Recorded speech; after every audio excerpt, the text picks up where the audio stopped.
welcome to my channel. Zero to Genius in Commerce and Accountancy classes. நம்ம பார்க்குறது Commerce 12th Standard Principles of Management topic வந்து Span of Management. Span of Management என்னன்னாக்கா span என்னன்னா ஒரு எண்ட்லேருந்து ஒரு end ஏதோ ஒரு சம்திங். ஆனால் Span of Management என்னது ஒரு சுப்பீரியர் கீழே எத்தனை பேர் சப்பார்டினேட் இருக்காங்க. சப்போஸ் மேனேஜர் கீழே ஒரு 10 பேர் இருக்காங்கன்னா that's called Span of Management. Okay, so எந்த பிரச்சனை இருந்தாலும் யாருக்கு சொல்லுவாங்க, மேனேஜருக்கு சொல்லுவாங்க. அதுதான் வந்து ஸ்பேன் ஆஃப் மேனேஜ்மெண்ட்டு. இப்படி தான் எக்ஸாம்பிள். மேனேஜர் கீழே எம்ப்ளாயர் இப்படி அவங்களுக்கு கீழே ஒரு எம்ப்ளாயர் கீழே ஒரு 5 பேர் இருப்பாங்க. இதெல்லாம் ஸ்பேன் ஆஃப் மேனேஜ்மெண்ட் சொல்லுவாங்க.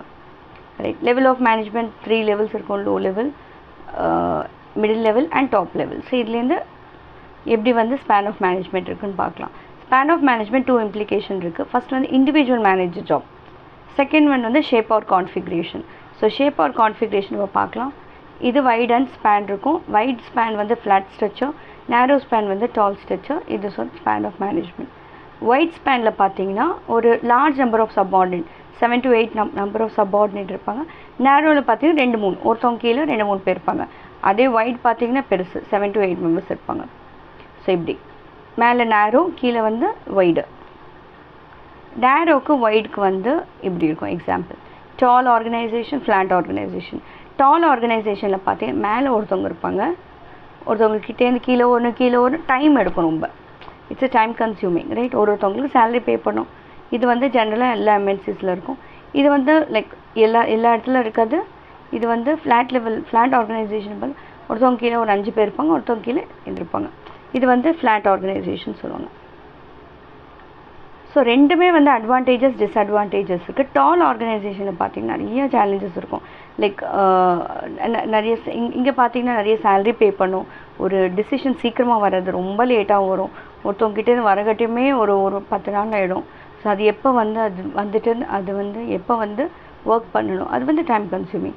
அதே ஃப்ளாட்டில் பார்த்தீங்கன்னா அதே மாதிரி தான். ஸோ ஒருத்தவங்க அண்டரில் இத்தனை பேர் ஒர்க் பண்ணுவாங்க.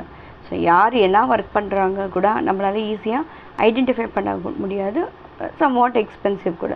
ஸோ எல்லாருக்கும் பே பண்ணணும். ரைட், சேலரி அதுவும் ஒரு டிஃபிகல்ட்டான சேலஞ்சிங்கான work. Right, so hierarchy more இருக்க கம்யூனிகேஷன் லெவல் கம்மியாயிடும். ஸோ சப்போஸ் ஃபஸ்ட் லெவலில் ஓகே, செகண்ட் லெவலில் ஒருக்கிட்டே ஸ்டாப் பண்ணாங்க, வேண்டாம் டிசிஷன் சரியில்லைன்னு. ஸோ அது போய் திருப்பி ரீப்ளான் ஆகி வரக்கட்டியுமே அது லேட் ஆகிடும். ஸோ அது டிலேடு. ஸோ கோஆர்டினேஷன் இருக்காது, கண்ட்ரோல் இருக்காது. டாப் லெவல் என்ன சொல்கிறாங்க கூட லோ லெவலுக்கு தெரியவே தெரியாது. அதெல்லாம் வந்து ஒரு ப்ராப்ளம். ஸோ ஃப்ளாட் ஆர்கனைசேஷன் பார்த்தீங்கன்னா மோர் காம்ப்ளெக்ஸாக இருக்கும். மேனேஜருக்கும் சப்பார்டினேட்ஸ்க்கும் ஒரு குட் ரிலேஷன் இருக்காது. Difficult for the supervisors. நிறைய சப்பார்டினேட்ஸ் இருக்கிறதுனால அவங்கள ஈஸியாக அப்ரோச் பண்ண முடியாது. ஸோ பெனிஃபிட்ஸ்ன்னு பார்த்தீங்கன்னா வைடு ஸ்பேனில் பார்த்தீங்கன்னா ஹையார்கி கம்மியாக இருந்தாலும் ரென்யூமரேஷன் அப்படி எல்லாம் கூட சேவ் பண்ணாலும் ஓரளவு சப்பார்டினேட் வந்து அவங்க ஃப்ரீயாக ஒர்க் பண்ணலாம். Strict supervision is absent. அவ்வளோதான். ஸோ அவ்வளோதான். இந்த வீடியோ உங்களுக்கு பிடிச்சிச்சுன்னா லைக் பண்ணுங்கள், ஷேர் பண்ணுங்கள், சப்ஸ்கிரைப் பண்ணுங்கள், மற்றவங்களுக்கும் ஷேர் பண்ணுங்கள். Thank you all.